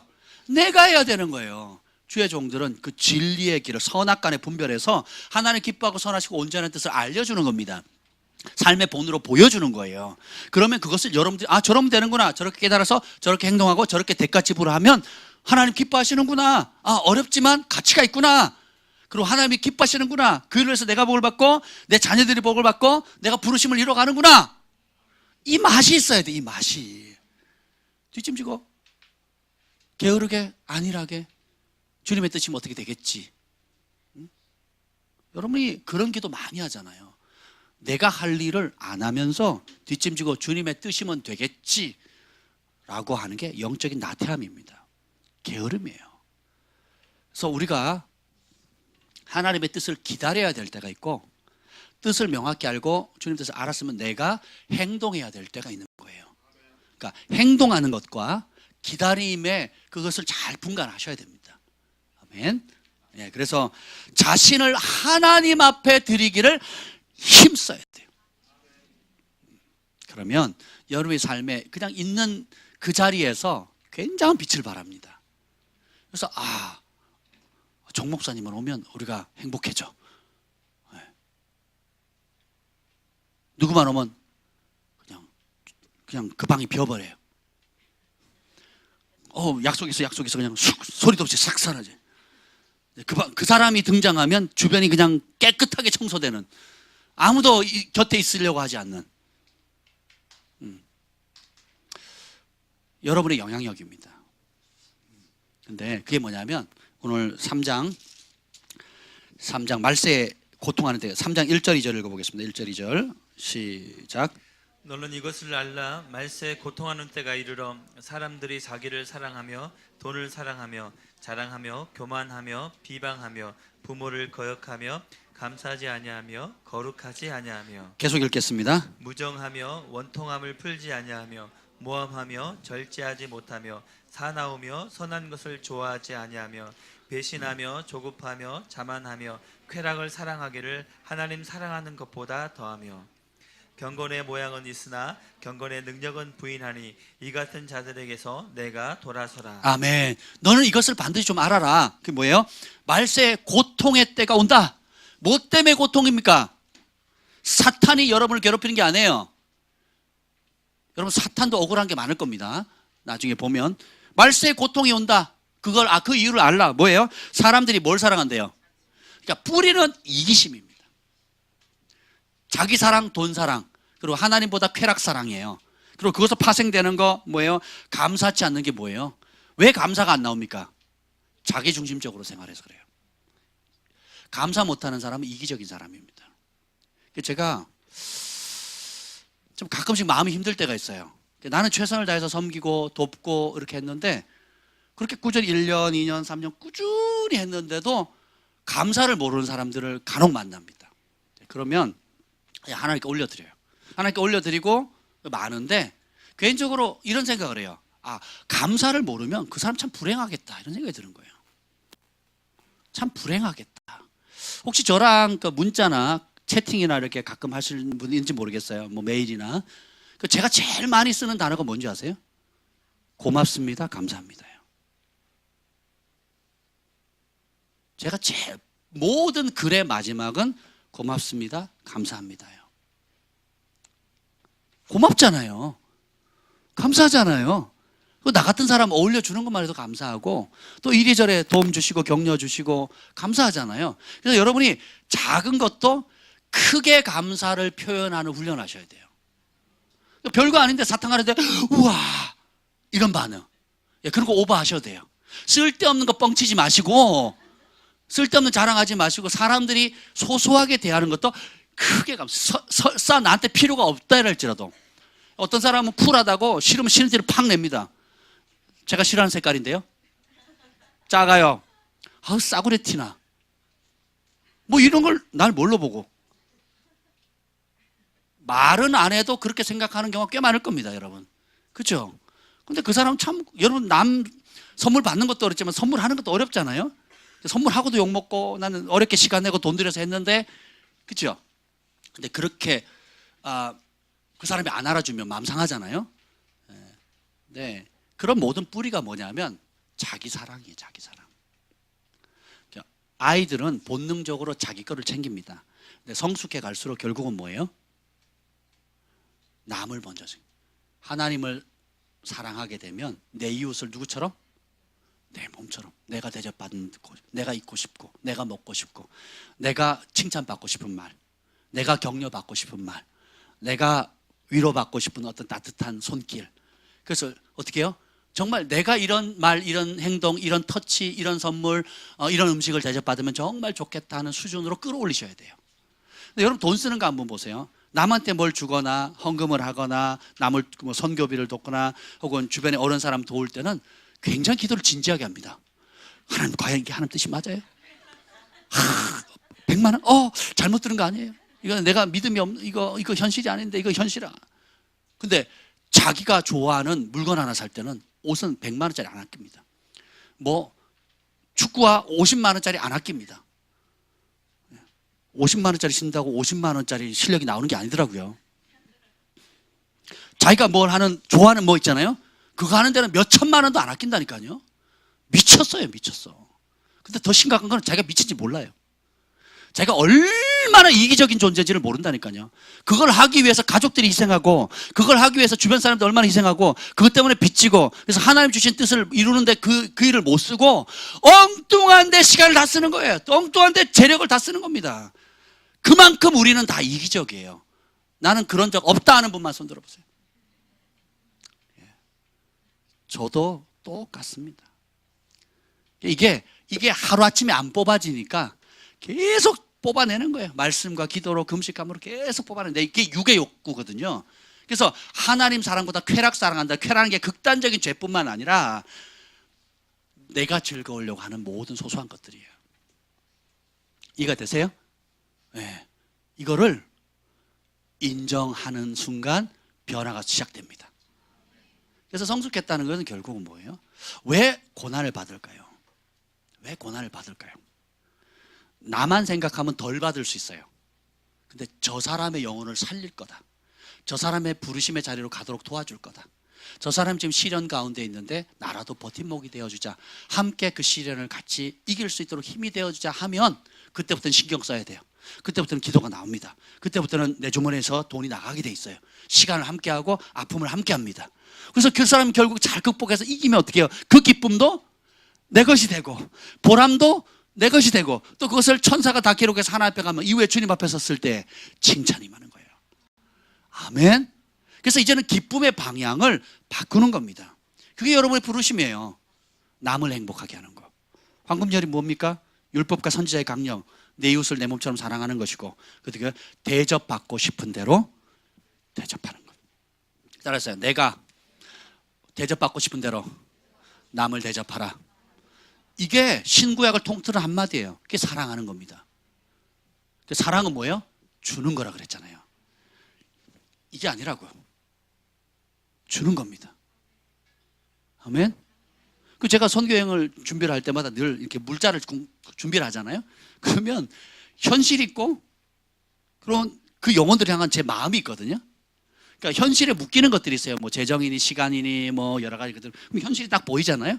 근데 그 영혼들을 생각하면 이 현실의 장벽이 넘어갑니다. 그리고 일을 저질러요. 그래서 같이 사는 분들이 가끔씩 힘들어할 때가 있어요. 가끔은 아니고 자주 그러는데 생각을 해보세요. 그러니까 전도 팔찌를 하나 지금 봤는데 어린이용하고 또 어른용이 있습니다. 그래서 이제 길거리 다니면서도 전도를 할 거고 이제 어린이들을 위해서도 하는데 여기 보니까 너무 이뻐요. 그래서 영어로 돼가지고 아주 예쁘게 탁 차면 이렇게 팔목에 탁 차여지는 거 있잖아요. 그런 식으로 돼 있더라고요. 그래서 그걸 몇 개를 주문할까 하다가 이 생각, 우리가 필요한 게 몇 개고 기왕이면 거기 현재 또 남아있는 그 선교사님이 좀 거기서 구하기 어렵잖아요. 구하기 어려우니까 우리가 여분으로 몇백 개를 더 가져가면 그분들이 쓸 수 있잖아요. 그래서 제가 일단 200개밖에 주문을 안 했어요. 왜냐면 우리가 쓸 게 한 200개가 돼요. 일단은 써야 될 게. 왜냐면 급식 갈 때 어린이들 길거리에서 구걸하는 아이들이 있거든요. 그래서 150개가 기본 나가고, 그리고 이제 고아원에 한 40개 정도 나가면 그것만 해도 190개잖아요. 우리 팀들 또 이렇게 쓰면 그거면 200개잖아요. 그러면 부피가 얼마 안 되니까 그런 것들은 한 200개 더 사가지고, 너무 적어요? 제 믿음이 너무 작은가? 한 300개 정도 더 추가해서 그러면 그걸 보는 현지 사역자들이나 선물로 주고 오면 그들이 또 전도할 때 쓸 수 있잖아요. 그렇죠? 예. 제 생각하면 그렇게 할 필요가 없죠. 저만 생각하면. 그렇죠? 저만 생각하면 그렇게 할 필요가 없는 거예요. 근데 그것을 보고 힘을 얻을 사역자들, 좋아할 어린이들, 그리고 그것을 바라보는 주변 사람들을 생각하면 이게 마음이 생기는 거예요. 그래서 살짝 무리가 되지만, 근데 요것만 그런 게 아니잖아. 요것만 할 게 아니거든요. 또 영역별로 또 있어요. 이것저것 또 챙길 게 많습니다. 그러면 그것도 보면 현실이 있고 필요가 있고 또 그 안에 주님께서 내게 주시는 사랑과 긍휼한 마음이 있는데 입장을 뒤집어 놓는 겁니다.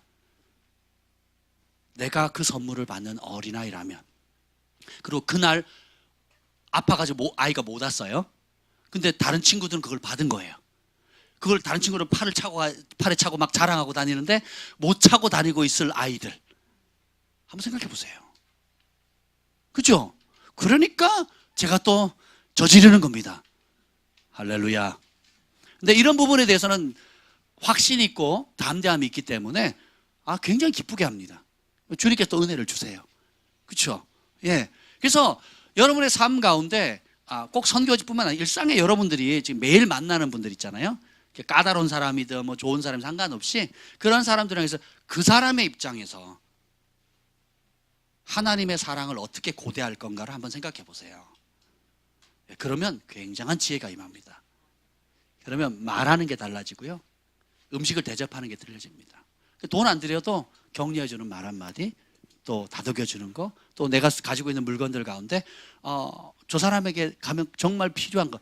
이게 뭐냐면 그 생각 자체가 그 사람의 입장에서 생각을 하게 되면요, 보여요. 굉장히 많이 보인다니까요. 예. 그래서 여러분들이 그것을 대접받고 싶은 대로 대접하는 게 여러분 부르심입니다. 그래서 여러분 부르심을 생각할 때 무슨 타이틀도 있습니다. 근데 타이틀로 생각하면 피곤해져요. 부르심도 관계로 이해하셔야 돼요. 하나님과의 나의 관계. 성령께서 알려주시는 대로 하겠다, 이 생각을 하면 돼요.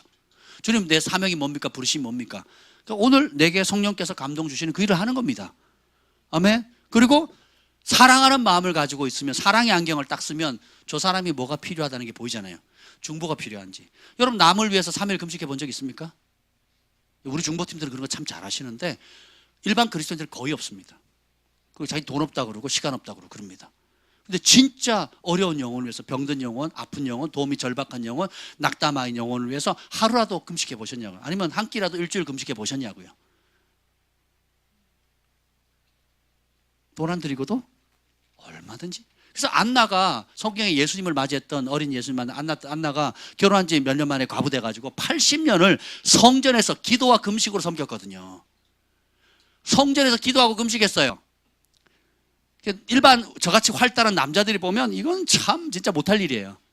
그리고 그게 무슨 큰 상급이 있겠어, 그게 무슨 하나님께 크게 되겠어 라고 생각하는데 하늘의 관점은 다르다는 거예요. 이 백성이 겸비하여서 내 얼굴을 구하면, 또 죄 가운데 있을 때 중재할 자를 내가 찾아봤지만 없었다. 근데 진짜 중재하는 사람이 있으면 내가 돌이키겠다. 다 뭐 하는 사람들이에요? 기도하는 사람이거든요. 그래서 각자 우리가 그냥 단순히 세상적인 방식으로만 하나님의 뜻과 부르심을 이루실 수 있다는 그런 편견을 버리셔야 된다고요. 아멘. 그래서 운전하시잖아요, 그죠? 그러면 운전하면서 전하는 그 뭐죠? 운전하면서 기도하는 겁니다. 제가, 여러분도 그런 경험이 있을 거예요. 버스를 탔는데 탈 때마다 만약 10사람이 타면 10사람이 다 인사하는 거예요. 운전수가, 기사님이 운전을 하면서 축복의 말을 하는 거예요. 그리고 내릴 때 막 쿵 하잖아요. 이렇게 막 극복이를 받잖아요. 그러면 여러분 놀라셨죠? 죄송합니다. 길이 좀 막혀서, 또 뭐 갑자기 껴서 이렇습니다 하고 안내 멘트까지 해줘요. 그리고 내릴 때 오늘 하루 행복한 하루가 되세요 하고 또 그러고 그 버스 타니까 막 기분이 막 해피 하는 겁니다. 우리 택시 기사들 지금 막 데모하고 막 그래도 국민들의 공감을 못 받는 이유가 뭐예요?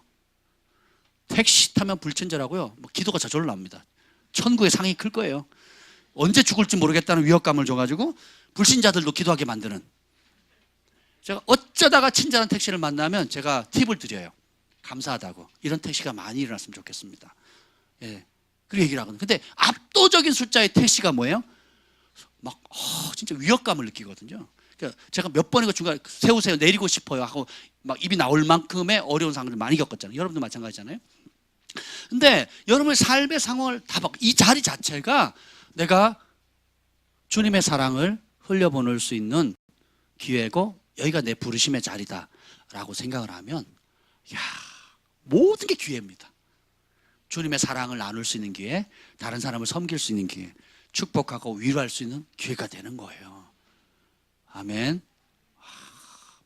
특별히 사람을 지도할 수 있는 위치라면, 사람들 내가 지도할 수 있는 위치, 내 밑에 몇 사람이 있다, 내가 몇 사람을 가르친다, 또 나와 관련되어 있는 어떤 팀이 있다, 더 잘하셔야 됩니다.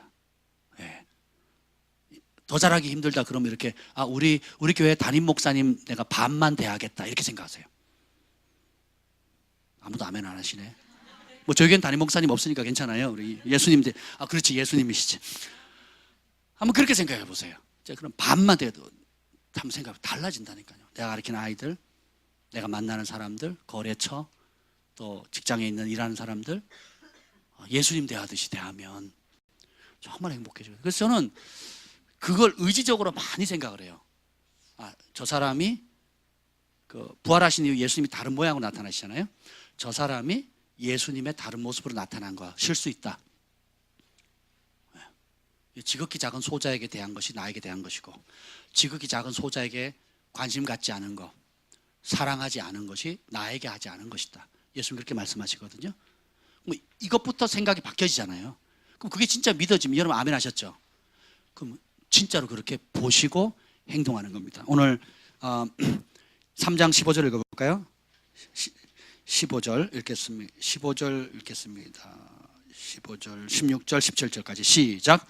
또 어려서부터 성경을 알았나니 성경은 능히 너로 하여금 그리스도 예수 안에 있는 믿음으로 말미암아 구원에 이르는 지혜가 있게 하느니라. 모든 성경은 하나님의 감동으로 된 것으로 교훈과 책망과 바르게 함과 의로 교육하기에 유익하니 이는 하나님의 사람으로 온전하게 하며 모든 선한 일을 행할 능력을 갖추게 하려 함이라. 아멘, 아멘. 여기 보면 모든 성경은 하나님 감동이 됐는데 구원에 이르는 지혜를 준다 그랬죠. 그리고 이제 16절에 보면 교훈과 책망과 바르게 함과 의로 교육하기에 유익하다 이렇게 나와 있는데, 이걸 NLT 성경은 잘 쉽게 풀어놨어요. 뭐냐면 우리에게 teach us what is true, 진리가 무엇인지 가르쳐주고 무엇이 잘못되어 있는지 깨닫게 해주고, 그리고 우리가 잘못된 것을 교정해주고, 그리고 무엇이 선한 것인지 할 수 있는 길을 가르쳐 줍니다. 그렇게 함으로 해서 모든 선한 일을 할 수 있도록 만들어 준다는 거예요. 그러니까 여기 자세히 보면 what is true, what is wrong in our lives. 그래서 when we are wrong, 그러니까 우리가 잘못됐을 때, 우리가 잘못 알고 있을 때, 그래서 어떻게 해요? 깨닫게 해주고 what is right, 무엇이 옳은지를 알려준대요. 그리고 그 이유가 뭐냐? to do what is right, 옳은 것을 할 수 있도록. 뭐가? 성경이요, 하나님의 말씀이. 근데 이걸 모르면 잘못된 걸 옳다고 믿고 살아요. 죽는 날까지. 고집입니다. 그리고 옳은 것이 옳은 줄을 몰라요. 그래서 뭘 믿고 면 자기 착한 거, 자기 의로운 거, 자기 생각, 자기 이성을 믿고 살아가는 겁니다. 근데 어떻게 해요? 주님께서는 오늘 이 말씀은 뭐예요? correct us, 우리를 교정해 준대요. when we are wrong, 우리가 뭔가 잘못했을 때 우리를 교정해, 바로 잡아주는 거예요. 그리고는 teach us to do what is right, 그러니까 옳은 것이 무엇인지를 가르쳐줘서 every good, 하나님께서 우리에게 원하시는 모든 좋은 것들을 to do, 할 수 있도록 해준다는 거예요. 하나님 말씀이. 그래서 우리의 삶의 기준의 척도는 다른 무엇이 되어서는 안 됩니다. 그래서 여러분이 입에 말씀을 내뱉을 때 제가 계속 요즘 그걸 얘기해요. 하나님의 말씀과 일치된 거 아니면 말하지 않겠다. 제가 인위적으로 계속 노력하고 있어요. 그래서 아침에 일어나면 제일 먼저 지금 이거 우리 디모데후서 영어 NLT 성경을 1장부터 4장까지 소리 내서 읽습니다. 오늘도 교회 와서 또 읽었어요. 1장부터 4장까지 쭉 읽습니다. 그러니까 너무너무 좋은 거예요. 그리고 어떻게 해요? 내가 인간적으로 자기 연민에 빠지려고 하는 것들, 또 스스로 합리화하려고 했던 것들, 그리고 몰라서 못했던 것들 깨닫게 하는 거예요. 깨닫게 됩니다. 목사도 똑같은 사람이거든요. 그러니까 깨닫게 되는 거예요. 아, 내가 알고 있었는데 까먹었었구나, 인식하지 않았구나, 덜 중요하게 생각했구나, 이건 새롭네. 그러면 어떻게 해요? 거기에 생각을 바꿔버리는 거예요. 이게 회개입니다. 그리고 그렇게 말하고 행동하는 거예요. 이걸 매일 하셔야 됩니다. 매일 하면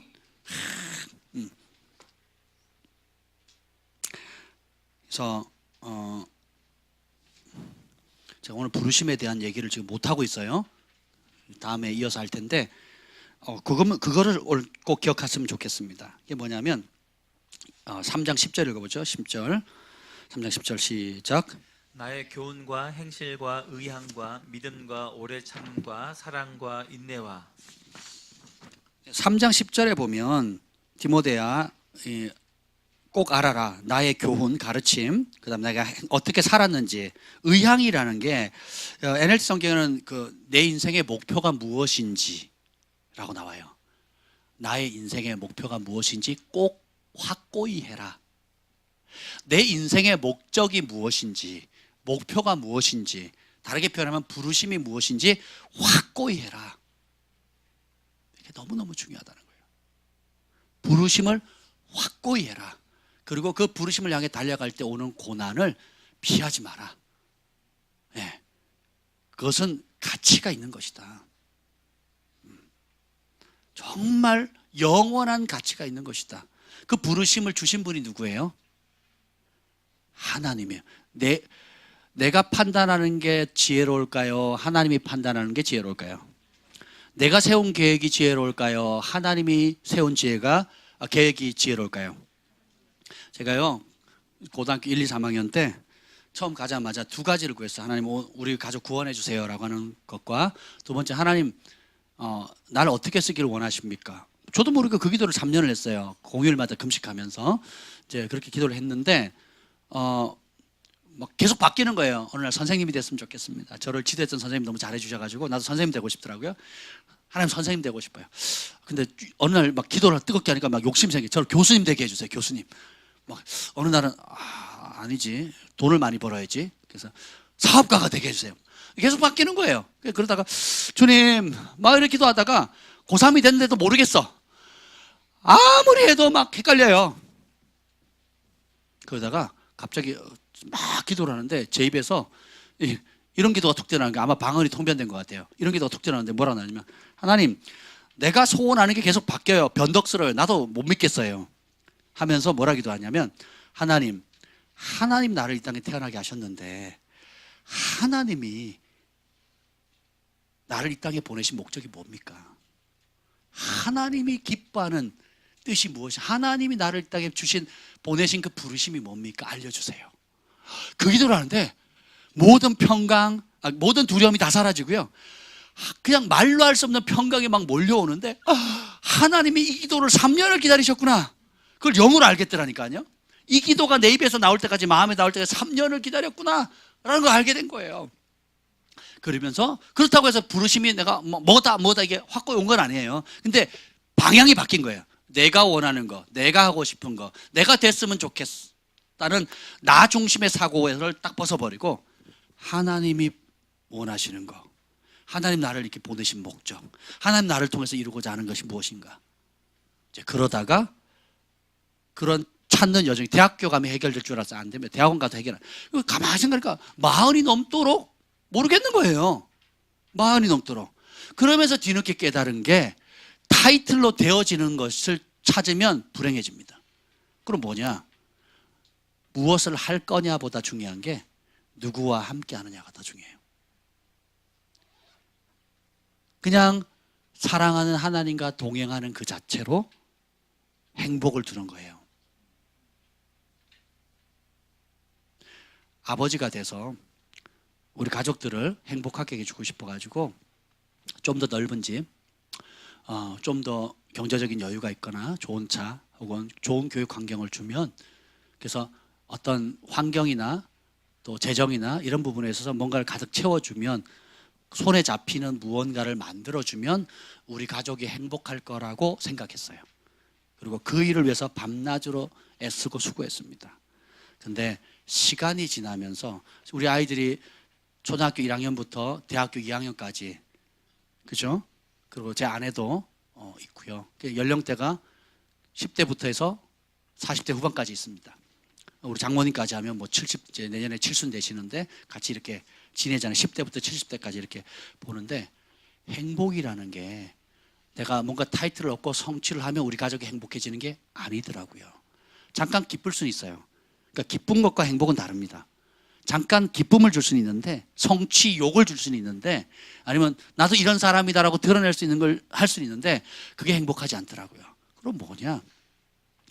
함께 하는 겁니다. 함께 하면서, 함께 하는 것에, 함께 할 때, 그 관계를 통해서 함께 할 때 오는 행복이 있거든요. 우리 김 목사님이 우리 사랑의 소망의 온유를 데리고 요즘 이제 유튜브에서 그 시드니에 있는 힐송 어린이 월십 댄스를 듣고 막 몇 시간을 위해서 찬양하거든요. 같이 그 흉내내고, 저도 막 흉내냅니다. 막 춤을 추고 막 깔깔대고 막 웃는데, 그걸 보는데 막 너무 행복한 거예요. 제가 아이들도 행복하고, 막 안 되는 영어를 막 따라서 하는데 막 너무 그러면서 소망이가 와서 뭐 한마디 하고, 온유가 와서 뭐라고 한마디 하고, 또 뭐 한마디 하는데, 그걸 그랬어? 그랬니? 야 잘했다. 야 멋있다. 너무 잘하네. 제가 칭찬하고 박수 쳐주거든요. 그럼 애가 막 행복해가지고 색 돌아가거든요. 과연 여러분이 추구하는 행복이 뭡니까? 여러분이 추구하는 성공이 뭡니까? 미얀마에서 온 선교사님이 저한테 그 얘기 하시더라고요. 미얀마에서 미얀마 태국까지 아마 20년 동안 선교를 하신 겁니다. 저에게도 큰 영향을 주신 분인데, 그분이 그 얘기를 하시더라고요. 아이들이 다 커서 이제 어디더라, 연세대인가 성균관대인가 하여튼 우리나라에 손꼽히는 대학에 들어갔는데, 국가에서 전액 장학금을 주고요, 학교에서도 용돈까지 준대요. 그러면서 하는 얘기가 이 얘기를 하시는 겁니다. 우리 아이들을, 특히 이제 선교사 자녀나 홈스쿨링 한 사람들이 아이들을 해외에다가 유학을 보낸대요.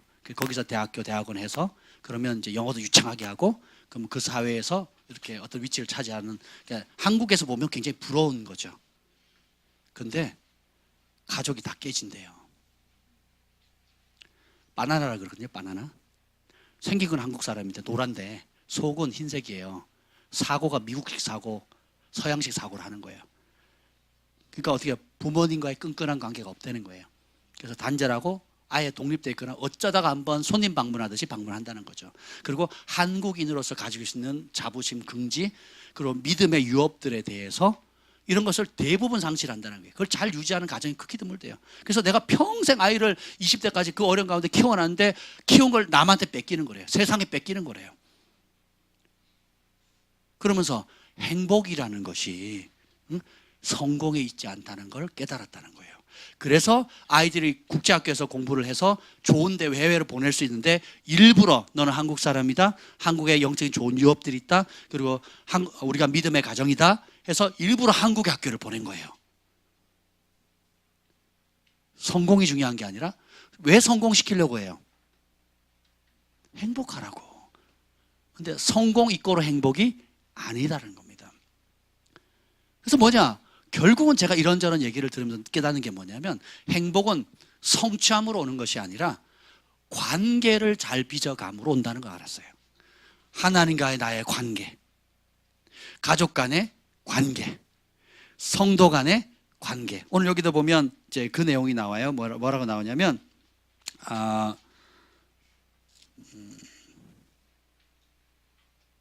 24절이네요. 24절입니다. 시작. 죄송해요. 2장 24절. 2장 24절이네요. 2장 24절.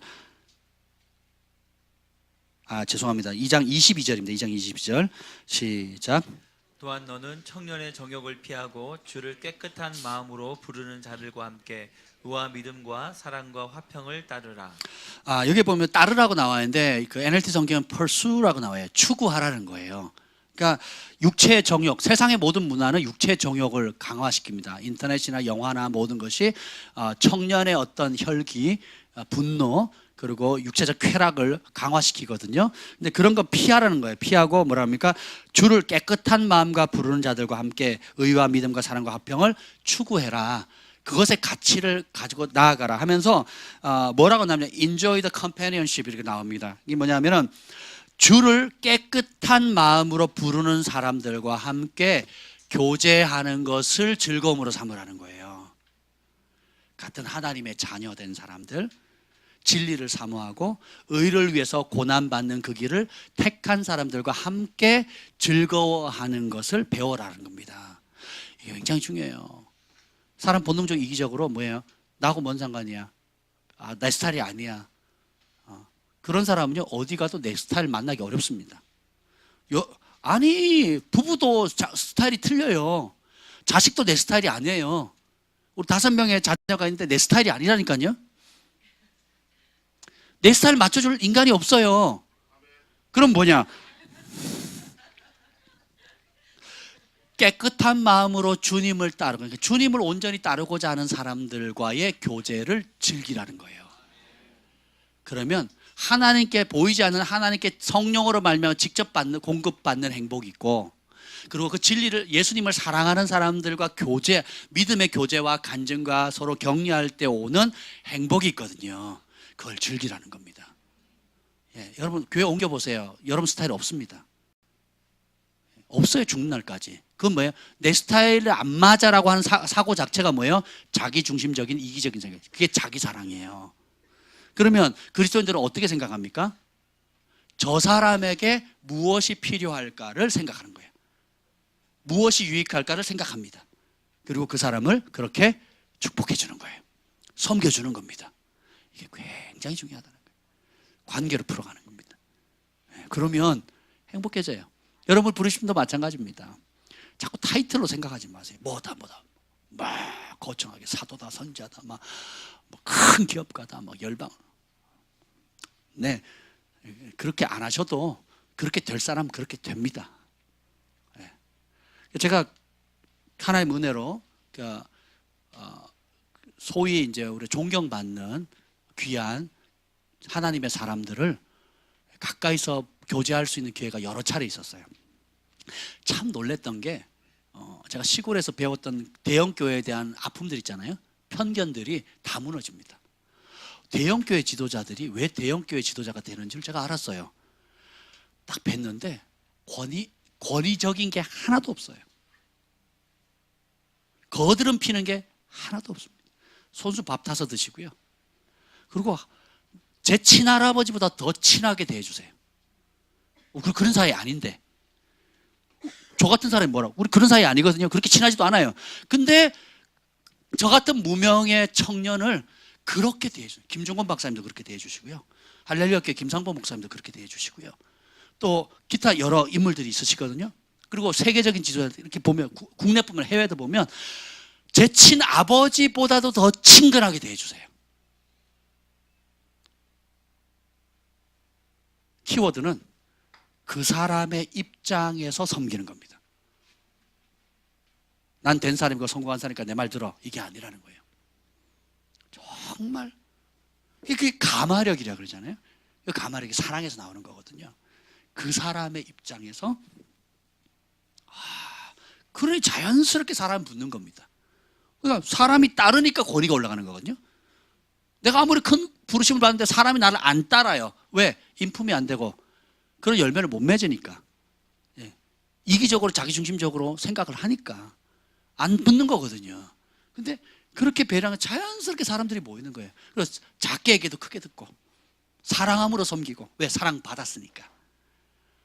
우리에게 주님께서 요구하시는 것들이 참 이렇게 아름답다는 거예요. 이게 하나님 나라의 원리인데 참 아름답지 않습니까? 그래서 오늘 마지막 한 절 읽고 마칠게요. 1장 14절 읽겠습니다. 1장 14절. 1장 14절 시작. 우리 안에 거하시는 성령으로 말미암아 내게 부탁한 아름다운 것을 지키라. 아멘. 우리 안에 거하시는 성령으로 말미암아 우리에게 부탁하신 하나님의 그 부르심들을 끝까지 지키는 겁니다.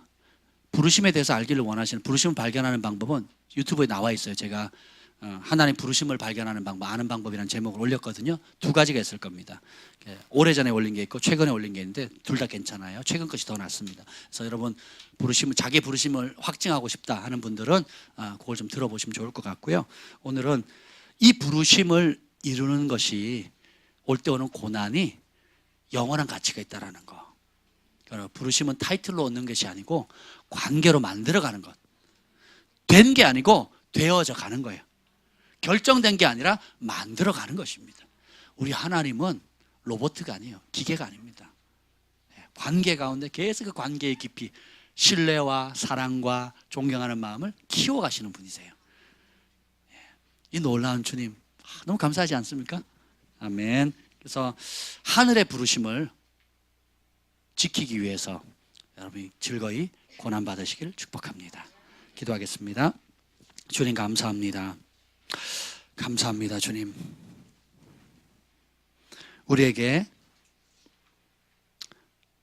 주님과 함께 고난받을 수 있는 놀라운 특권을 주심을 감사합니다. 주님께서 우리를 불러주셔서 감사합니다. 사람이 불러줘도 기분이 좋은데 만왕의 왕 만주의 주 온 우주의 통치자 되시는 좋으신 아버지 하나님께서 우리를 불러주시니 감사합니다. 그 부르심 따라 살게 하시고 그 부르심을 위해서 고난받는 것이 얼마나 큰 영광인지 하나님 그 가치를 우리의 영혼 가장 깊숙한 곳에 새기게 하여 주옵소서. 즐거이 주님과 함께 고난받는 길 살게 하옵소서. 그래서 우리의 이런 순종을 통해서 많은 영혼들을 살리고 주께로 인도하여서 하늘의 별과 같이 빛나는 하나님 축복의 통로들이 다 되게 하옵소서. 이제는 우리 구주 예수 그리스도의 은혜와 하나님 아버지의 극진하신 사랑과 성령의 감화 감동 충만하심이 오늘도 하늘의 지구한 부르심을 따라 즐거이 고난받기로 결정하는 우리 글로벌 파이어 교회 위에 열방의 영혼들 위해 영원토록 함께 있을 지어다. 아멘.